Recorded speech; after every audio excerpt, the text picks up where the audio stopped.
hal-hal yang membuat Indonesia itu unik tuh aku suka banget. Jadi I think it's great if I can combine both teknik modern yang aku pelajari di sana dan juga roots aku yaitu Indonesia.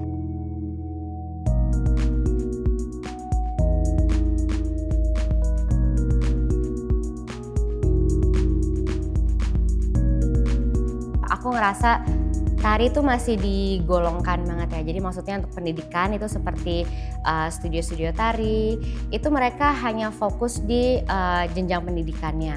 Tapi kadang-kadang tidak melihat sisi hiburan yang memungkinkan. Kalau di Indonesia, tari hiburan itu masih dianggap seperti contohnya sexy dancer. Tapi mereka tidak menganggap bahwa semua itu ada cerita di baliknya atau konsep di baliknya.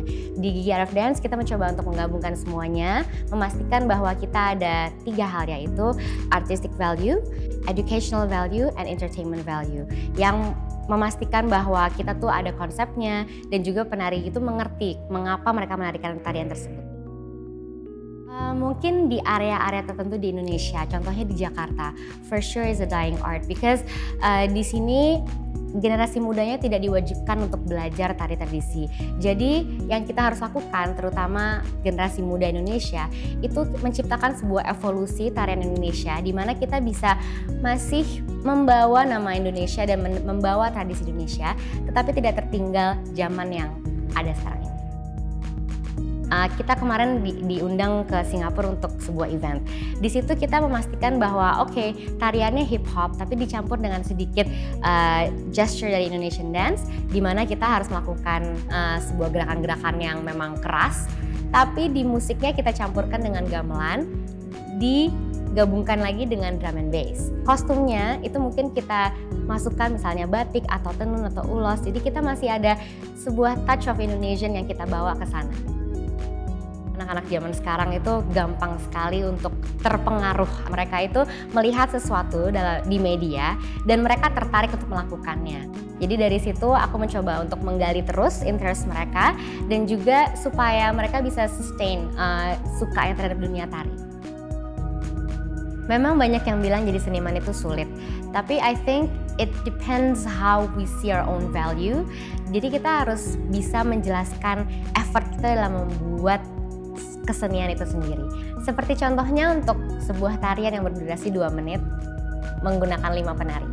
Nah itu aku harus berusaha untuk mencoba menjelaskan berapa banyak latihan yang kita butuhkan, bagaimana kita membuat sebuah tarian tersebut, bagaimana mencari konsepnya, bagaimana mencari musik yang pas, bagaimana mendesain sebuah kostum yang pas dengan konsep tersebut, dan juga berapa banyak waktu yang kita spend untuk latihan tersebut. Supaya mereka mengerti apa saja yang sudah kita put into it, how much energy, how much time, and how much, itu ideas is very expensive. Jadi I do think that value itu yang paling terpenting. Influencer menurut aku itu inspiring ya. Jadi maksudnya orang yang bisa membuat sebuah gerakan yang berdampak besar untuk orang-orang di sekitarnya. How to be an influencer? Menurut aku originality, and that person have to be able to speak their mind.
Saya Genti Gyadi dan saya seorang penari.